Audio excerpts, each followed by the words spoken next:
Oh. Hello, I'm the Nostalgia Critic. I remember it's a home. Well, ever since last week, in the comments made by the director of My Pet Monster, I've been doing a little thinking. Asking myself some questions. Like, what the fuck am I doing with my life? Is this really where I want to be? This pathetic loser? So I do what I always do when I get really depressed.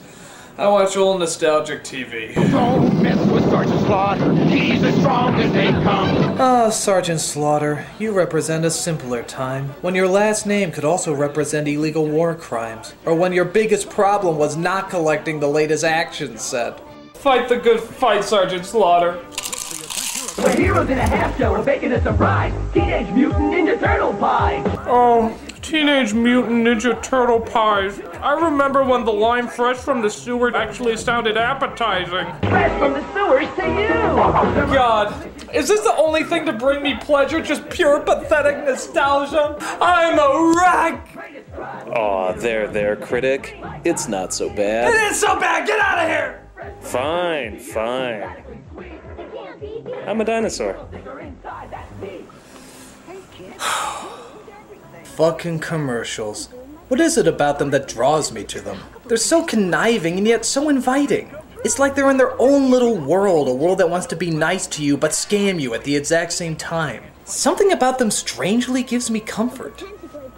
I could actually watch these ads all day. Actually, it's not a bad idea. Maybe I need to take a break from nostalgic movies and nostalgic TV shows and take a look at the stuff in between. I mean, I loved commercials growing up. They got me excited for all the things I'd pester my parents over until their ears gushed with blood. Every time you watched them, you felt like you were making a deal with them. You buy their products, and they in return deteriorate your intelligence and physical health. It was a good trade. How can such cunning manipulation go unappreciated? You know what? Fuck it. I'm gonna take this whole episode, I'm just gonna watch commercials. Yeah, this is a tribute to all the plastic, sugar-coated nonsense that we loved growing up. This is a segment I like to call After These Messages. After these messages. After these messages. After these messages. After these messages. We'll be right back.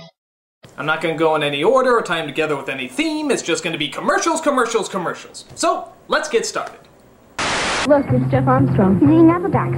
Apple Jacks. You remember these commercials, right? It always starts off with a group of kids eating the cereal, and some snooty know-it-all always asks why they like eating it if it doesn't taste like apples. Which is a good point. Why the hell doesn't it taste like apples? It's like if Cocoa Puffs tasted like Oat Bran. It's kind of false advertising. It's Jeff Armstrong. He's eating Apple Jacks. He's cool. We'll see. Yes, we'll see if he's cool by subjecting him to the Apple Jacks test. Not the Apple Jacks test! Yes, the Apple Jacks test! You named it Apple Jacks. Shouldn't it taste like apple? That isn't why it tastes so good. Then why? You must choose. But choose wisely. They just do. You have chosen wisely. Kellogg's Apple Jack cereal is part of this complete breakfast. And then they all end with the kids taking a picture together. But my absolute favorite is the caption at the bottom. Applejacks 94. Somebody actually looked at this picture and called it Applejacks 94. As if to say, yeah, I remember that summer. That was the summer of Apple Jacks. The summer where anything was possible. The summer where boys became men and girls became women. That was Apple Jacks. I know. I wrote it on a picture. Do you think the kids from It did that? Like when they all took that picture together, they simply labeled it the summer of Applejacks 54? You know, instead of the summer of, oh my god, a killer clown, a fucking killer clown, don't ever forget the killer clown, a killer clown. It could happen. Kellogg's Apple Jack cereal is part of this complete breakfast. I don't know what she's feeding him. Read what we like. Your basketball How about Popples? That was a clever idea. It was a series of sports balls that could be turned into cuddly creatures. I got a popple. Your basketball Who got the ball? Who got the ball? I've got a popple. This raises a few questions though. Like, why were they playing with a furry pillow-like ball to begin with? Hey, you got our basketball? Oh wow, that's a hairy fucker. It doesn't bounce in the slightest. This'll do us well. And then, of course, when they go after the ball... I've got a purple! Well, shit, he's got a supernatural creature that hasn't been discovered by science yet, but where's that darn ball? Also, I felt bad playing with these because I always felt like I was giving the popples a migraine. I mean, you're kicking them around, throwing them, doesn't that hurt? The popples wouldn't come out like this, they look more like this.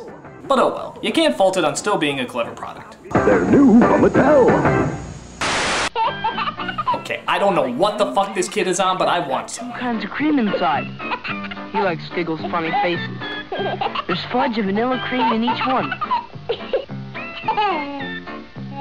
My God, people stoned out of their minds don't laugh this hard. New Giggles cookie. 2 kinds of cream in each funny face. Are you gonna eat that? Turn the gas off! Turn the gas off!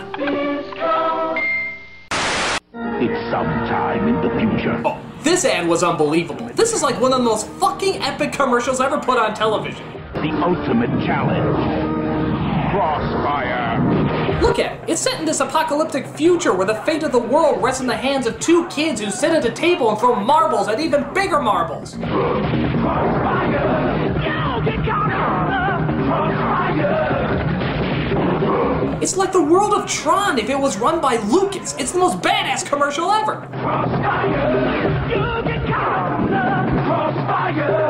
Go, Billy! The fate of Armageddon lies in your hands!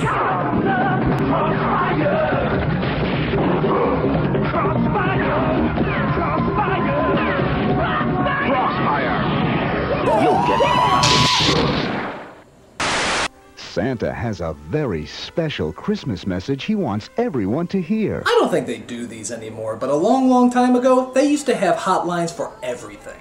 Call 1-900-909-4300. $2 first minute, 45 cents each additional. Look at that. Just $2 for the first minute and only 45 cents every additional minute. It's pretty fucking costly for the 1980s. And Santa needs your help to spread the Christmas cheer.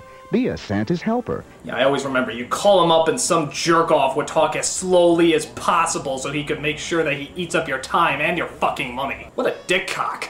Get your parents' permission to call Santa's special phone number now. Actually, this sort of takes on a different meaning nowadays, doesn't it? When you make a call that costs money, there's usually a different idea behind it. And the idea of Santa being a part of that is pretty freaking creepy.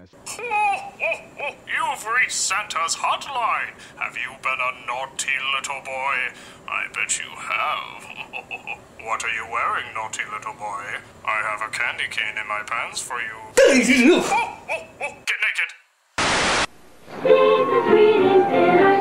Speaking of Santa, how many of you get nostalgic whenever you see this commercial every year? It's practically a staple of Christmas now. Yabba dabba fruit, delicious do. Ho ho ho, I'm hungry.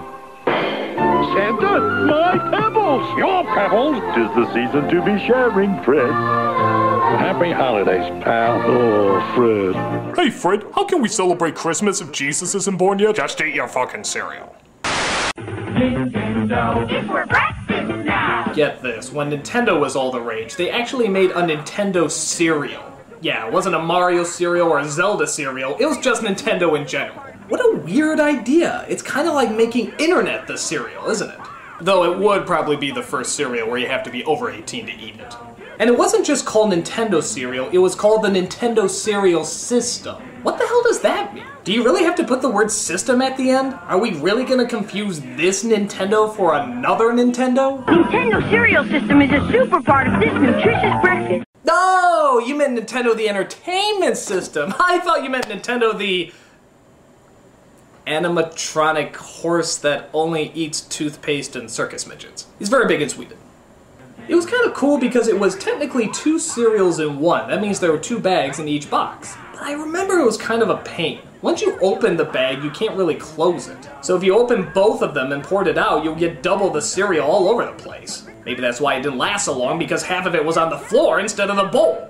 Well, if it had Nintendo on it, you know we were gonna love it anyway. 2 cereals in one! Wow! Skeletor's trying to take over Castle Grayskull. Just like today, fast food joints handed out toys with their kids' meals. And sometimes you get a cup like these He-Man ones here at Burger King. They always told epic stories, or at least as much as they could, being on a cup. But here's my favorite part of this commercial. The kids get the cups, and what do? Use them as swords. Man, those must be some pretty ghetto kids. I mean, was a stick really too expensive to use as a sword, so you have to use these? Were these your birthday gifts right after they took you to your party at the dollar store? Hardcore, kids. Really hardcore. Aren't you hungry for Burger King now? To do. Let's move! I don't know what this kid's problem is, but he cracks me up. No! Listen to him. He's taking fun time just a little too friggin' seriously. Go! No! Calm down, kid. You're building sandcastles and Lincoln logs. You're not a contracted construction worker. No! Why are these kids even hanging out with him? All he's doing is yelling at them all day. He's like a junior Sam Kinison. Yeah! Yeah! No! Go! Go! Bang! What? Come on, guys, there's work to do. Let's move! I have to support a wife and kids working with you bozos, so let's get it right! Dig it in, Cam!